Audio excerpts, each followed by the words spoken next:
नमस्कार दोस्तों, online YouTube channel पर आपका स्वागत है। मैं शंकरलाल सैनी।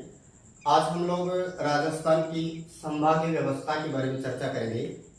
तो दोस्तों, कुछ जिलों को मिलाकर के एक व्यवस्था बनाई गई है। उसी व्यवस्था को संभाग के नाम से जाना जाता है।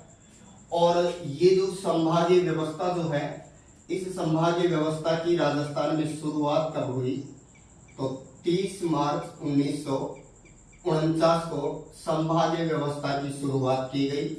उस समय राजस्थान का जो ये कहे कि जो मुख्यमंत्री था, चूंकि उस समय मुख्यमंत्री न बोलकर प्रधानमंत्री बोला जाता था, इसलिए यहाँ पर लिख सकते हैं हीरालाल शास्त्री था उस समय। हीरालाल शास्त्री उस समय कौन था? मुख्यमंत्री था। तथा ये जो संभागीय व्यवस्था लागू की गई थी, उस समय प्रारंभ में 5 ही संभाग माने गए थे। तो जब संभागीय व्यवस्था शुरू की गई राजस्थान में, तब कितने संभाग थे? प्रारंभ में 5 संभाग थे। उस समय मुख्यमंत्री था हीरालाल शास्त्री, जो जोबनेर से था। और बात करें ये व्यवस्था शुरू कब हुई थी? 30 मार्च 1949 को। दोस्तों, ये जो 30 मार्च को जो संभागीय व्यवस्था शुरू हुई, इस संभागीय व्यवस्था को 24 अप्रैल 1962 में जो मोहनलाल सुखाड़िया जो मुख्यमंत्री था उस समय, तो मोहनलाल सुखाड़िया की जब सरकार आई, तो इस संभागीय व्यवस्था को मोहनलाल सुखाड़िया सरकार ने इस व्यवस्था को बंद कर दिया था। तो याद रखना, 1962 में मोहनलाल सुखाड़िया सरकार ने संभागीय व्यवस्था को बंद कर दिया था। इसके बाद में फिर नेक्स्ट घटना आती है 26 जनवरी 1987। और उस समय हरिदेव जोशी की सरकार आई राजस्थान में। हरिदेव जोशी सरकार ने इस संभागीय व्यवस्था को पुनः शुरू किया। इस संभागीय व्यवस्था को पुनः शुरू किया गया तथा छठा संभाग है वो किसको बना दिया गया? अजमेर को। तो अजमेर राजस्थान का छठा संभाग कब बना? 26 जनवरी 1987 को, किस सरकार के समय? हरिदेव जोशी सरकार के समय। इसके बाद में 4 जून 2005 को जब श्रीमती वसुंधरा सरकार आई, या वसुंधरा राजे की सरकार के समय, इसमें एक और नवीन संभाग की स्थापना की गई, जिस संभाग का नाम मिलता है भरतपुर संभाग। तो दोस्तों, सबसे नवीन संभाग के तौर पर भरतपुर को जाना गया। इसके बाद में हाल ही में जो मुख्यमंत्री अशोक गहलोत जी हैं, इनके द्वारा 3 नए संभागों की घोषणा कर दी गई है। ये 3 नए संभाग कौन कौन बनेंगे? तो 3 नए संभाग बनेंगे बांसवाड़ा, इसके अलावा दूसरा बनेगा पाली, और तीसरा बन जाएगा आपका सीकर। तो ध्यान रखना, हाल ही में 3 नए संभागों की जो घोषणा हुई है, बांसवाड़ा, पाली और सीकर। तो राजस्थान में वर्तमान में 7 + 3 ये नए, तो कितने संभाग बन जाएंगे? तो प्रारंभ की बात करें तो 5 थे पहले फर्स्ट में, और वर्तमान में बात करेंगे तो 10 संभाग बन जाएंगे। नए 3 कौन बनेंगे? बांसवाड़ा, पाली और सीकर। दोस्तों, 30 मार्च 1949 को मुख्यमंत्री हीरालाल शास्त्री के समय संभागीय व्यवस्था की शुरुआत हुई। प्रारंभ में 5 संभाग थे।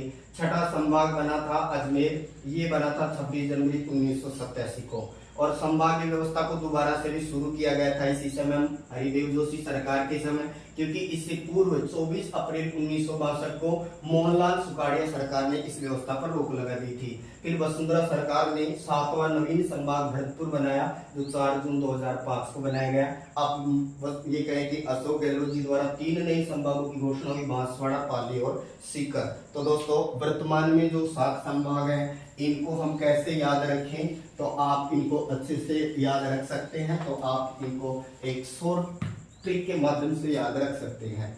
तो क्रम याद रखना होगा इनका। तो कैसे याद रखेंगे? तो ट्रिक है इसका, जो बीए फॉर्म उदयपुर जाके भरेगा, जो बीए फॉर्म उदयपुर जाके भरेगा 51 34 276 पर बात करेगा या कॉल करेगा। याद रखने के लिए है तो दे दो क्रम 1 2 3 4 5 6 और 7। देखो, क्षेत्रफल के आधार पर ये इनका अवरोही क्रम है। ट्रिक में क्षेत्रफल के आधार पर संभागों का अवरोही क्रम है। सबसे बड़ा संभाग है वो है जोधपुर। तो जो से बन जाएगा आपका जोधपुर संभाग जो सबसे बड़ा है, और बी से बन जाएगा आपका बीकानेर संभाग, तो बी से आपका बीकानेर संभाग। फिर ऐसे तीसरे नंबर पर आ जाएगा आपका अजमेर संभाग। फिर चौथे नंबर पर बनेगा आपका उदयपुर संभाग। फिर पांचवा बड़ा हो जाएगा आपका जयपुर संभाग, और छठे नंबर पर आएगा आपका कोटा संभाग, और सबसे छोटा संभाग बनेगा वो आएगा भरतपुर। तो क्षेत्रफल की दृष्टि से सबसे बड़ा संभाग जोधपुर है और सबसे छोटा संभाग भरतपुर है, और सबसे नवीन संभाग भी भरतपुर को ही माना जाता है। वैसे 3 नए जो घोषणा किए हैं, बांसवाड़ा, पाली और सीकर, इनमें अभी जिलों का विशेष तौर पर है, बंटवारा नहीं हुआ है। तो देखो जोधपुर संभाग, इसमें 6 जिले आएंगे, बीकानेर संभाग में 4 जिले, अजमेर संभाग में 4 जिले, उदयपुर संभाग में 6 जिले, जयपुर संभाग में 5 जिले, कोटा संभाग में 4 जिले और भरतपुर संभाग में भी 4 जिले हैं। दोस्तों, राजस्थान का जोधपुर और उदयपुर संभाग ऐसा है जिनमें 6 जिले हैं। ये कहें कि जयपुर संभाग अकेला है जिसमें 5 है, बाकी सब में 4 है। अब दोस्तों, इनको अगर हम जनसंख्या के आधार पर जमाएं, आरोही और अवरोही क्रम, तो ये संख्या है, ये जनसंख्या बताएगी। सबसे पहले 5 आ रहा है, इसका मतलब जनसंख्या में सबसे बड़ा होगा 5, जिसके नीचे आ रहा है तो जयपुर। तो अगर हम इन संभागों को जनसंख्या के आधार पर इनका क्रम दें, तो पहला कौन आ रहा है? जयपुर। जयपुर के बाद में दूसरा हो जाएगा जोधपुर।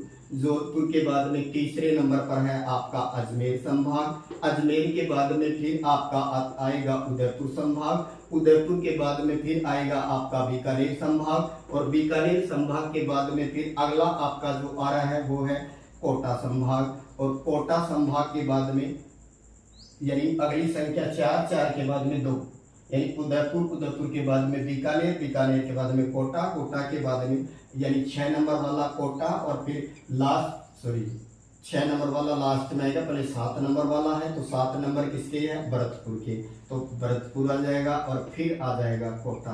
तो जनसंख्या में सबसे पहला कौन हुआ? जयपुर। ये आपका जोधपुर दूसरा, अजमेर तीसरा, उदयपुर चौथा, और बीकानेर आपका 5वां, और भरतपुर आपका 6ठा, और कोटा आपका 7वां। तो जनसंख्या के आधार पर अगर हम बात करें अवरोही क्रम में, तो जयपुर, जोधपुर, अजमेर, उदयपुर, बीकानेर, भरतपुर और कोटा आएगा। जबकि हम क्षेत्रफल के आधार पर इन्हें जमाएं तो जोधपुर, फिर बीकानेर, अजमेर, उदयपुर, जयपुर, कोटा और भरतपुर। क्षेत्रफल में छोटा भरतपुर है, जबकि जनसंख्या में सबसे छोटा कोटा है। अब दोस्तों, जिलों की अगर बात करें तो जयपुर संभाग में 5 जिले, जोधपुर संभाग 6 जिले, अजमेर संभाग में 4 हैं, उदयपुर में 6 हैं, बीकानेर में 4 हैं, भरतपुर में 4 हैं और कोटा में 4 हैं। इसलिए हम 33 को डिवाइड करते हैं। अब कौन से संभाग में कौन कौन से जिले हैं, इनको कैसे याद रखें, तो आप इन्हें एक शॉर्ट ट्रिक के माध्यम से याद रख सकते हैं। अब ये इनको ट्रिक के माध्यम से कैसे याद रखेंगे, तो सबसे पहले आप करें जयपुर संभाग, और जयपुर संभाग में कितने जिले निकालेंगे? 5। तो फर्स्ट हम लोग बात करेंगे किस संभाग की? जयपुर संभाग। दोस्तों, ये जयपुर संभाग जिसमें जिले कितने आएंगे? 5। कैसे याद रखोगे इनको? तो ऐसे याद रख लेना, आजा सीधो झुंझुनू, आजा सीधो झुंझुनू। ऐसे बना दो अलवर, और जैसे बन जाएगा जयपुर, सी से बन जाएगा सीकर, 2 से बन जाएगा दौसा, और लास्ट में आ गया झुंझुनू। तो 5 जिले अलवर, जयपुर, सीकर, झुंझुनू और दौसा, ये आपके जयपुर संभाग के हैं। फिर आ रहा है जोधपुर संभाग, और जोधपुर संभाग में जिले कितने निकालेंगे? 6। तो यहाँ पर हम जोधपुर संभाग के लिए ट्रिक लेंगे। यहाँ जोधपुर संभाग के 6 जिले याद रखने के लिए ट्रिक लेंगे, तो नंबर 2 आ जाएगा जोधपुर संभाग। और बताएंगे जोधपुर संभाग में कितने जिले निकले? 6। तो यहाँ लेंगे जोशी, जापा में थाल बाजे।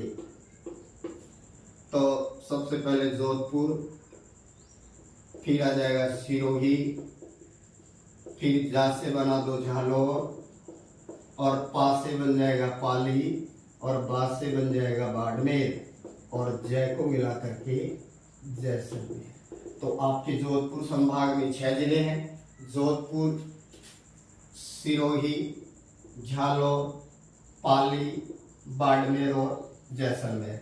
इसके बाद में है अजमेर संभाग, और अजमेर संभाग में जिले कितने, तो इसमें 4 जिले अजमेर संभाग में। कैसे याद रखोगे, तो ऐसे याद रख लेना, अजमेर भी टोना करेगा, अजमेर भी क्या करेगा, टोना। तो अजमेर 1, भीलवाड़ा 2, टोंक 3 और नागौर 4। तो ये अजमेर संभाग के आ जाएंगे, अजमेर, भीलवाड़ा, टोंक और नागौर। ना से नागौर, टो से टोंक, बी से भीलवाड़ा और एक खुद अजमेर। तो ये आपका कौन सा संभाग तक आ गया, अजमेर। अब अगला संभाग है उदयपुर। तो दोस्तों उदयपुर संभाग में भी कितने जिले निकालेंगे, 6 जिले हैं उदयपुर संभाग में। और उदयपुर जो संभाग है इसके 6 जिले निकालें तो आप ट्रिक ले सकते हैं। उदयपुर संभाग के 6 जिले ट्रिक लेंगे, डुबाऊराज, चित्तौड़, प्रतापगढ़। डुबाऊराज, चित्तौड़, प्रतापगढ़, डूंगरपुर, बांसवाड़ा, उदयपुर, राजसमंद, चित्तौड़गढ़ और प्रतापगढ़। दोबारा सुने, से डूंगरपुर, बा से बांसवाड़ा, उ से उदयपुर, राज का राजसमंद, चित्तौड़ से चित्तौड़गढ़ और प्रताप से प्रतापगढ़। डुबाऊराज, चित्तौड़, प्रताप का याद रख सकते हो। फिर आएगा आपका बीकानेर संभाग, और जो बीकानेर संभाग है इसमें जिले आएंगे 4, और बीकानेर में करणी माता और वहां बड़ी चुई है। तो यहाँ पर आप ट्रिक ले सकते हो, बिगचुआ। तो बी से बना दो बीकानेर, ग से गंगानगर, च से चूरू और ह से हनुमानगढ़। बीकानेर, श्री गंगानगर, चूरू और हनुमानगढ़। तो बीकानेर संभाग में 4 जिले। बी से बनाएंगे बीकानेर, ग से श्री गंगानगर, चू से चूरू और ह से हनुमानगढ़। अब बच गया आपका भरतपुर और कोटा। तो भरतपुर और कोटा की अगर हम लोग बात करें तो भरतपुर और कोटा संभाग इन दोनों में ही 4-4 जिले हैं। अब कैसे याद रखेंगे, तो भरतपुर संभाग की अगर आप बात करते हो इसके कितने जिले निकाले, तो 4। कैसे याद रखेंगे, ऐसे याद रख लेना, ट्रिक ले लो, करो SMS और भर दो फॉर्म, करो SMS भर दो फॉर्म। करो से करौली, SMS सवाई माधोपुर, ब्रज से भरतपुर और दो से धौलपुर। करौली, सवाई माधोपुर, भरतपुर और धौलपुर। तो ये 4 आ जाते, बड़ा आसान है। ये हो गया 6। और लास्ट नंबर 7 कोटा संभाग। और कोटा संभाग में कितने जिले निकालेंगे, 4। और इनके लिए ट्रिक लेंगे, झाको बाबू कोटा में, झाको बाबू कोटा में। तो ये याद रखने के लिए झालावाड़, कोटा, बारा और बूंदी। झालावाड़, जा से झालावाड़, को से कोटा, बा से बारा और बू से बूंदी। तो ये कोटा संभाग की 4 जिले, इन्हें याद रखो। तो झाको बाबू कोटा में। फिर भरतपुर के याद करो तो करो SMS भर दो फॉर्म। अगर बीकानेर वाले याद रखने हैं तो बिगचुआ, जयपुर वाले याद रखने हैं तो करो आजा सीधो, झुंझुनू वो जयपुर वाले आ जाएंगे। और झाको बाबू तो ये कोटा वाले आ जाएंगे। डुबाऊराज, चित्तौड़, प्रताप का तो ये आपके ये कहें कि जो उदयपुर के अंतर्गत 6 जिले हैं वो आ जाएंगे। जोशी, जापा में थाड़ बाजार तो ये आपके जोधपुर संभाग के 6 जिले आ जाएंगे। और वर्तमान में जिले ये कहें कि वर्तमान में कितने संभाग हो जाएंगे, तो ये आपके 10 हो जाएंगे। 3 नए कौन से घोषणा हुए हैं, बांसवाड़ा, पाली और सीकर, ये नए संभाग बनेंगे। संभाग का जो मुखिया होता है वो संभागीय आयुक्त कहलाता है, जिसको अंग्रेजी में कमिश्नर कहते हैं। और ये कहें कि ये जो संभागीय व्यवस्था है ये कुछ जिलों को मिला करके प्रशासन को सुचारू चलाने के लिए बनाई गई है। चैनल को लाइक करें, सब्सक्राइब करें। थैंक यू दोस्तों।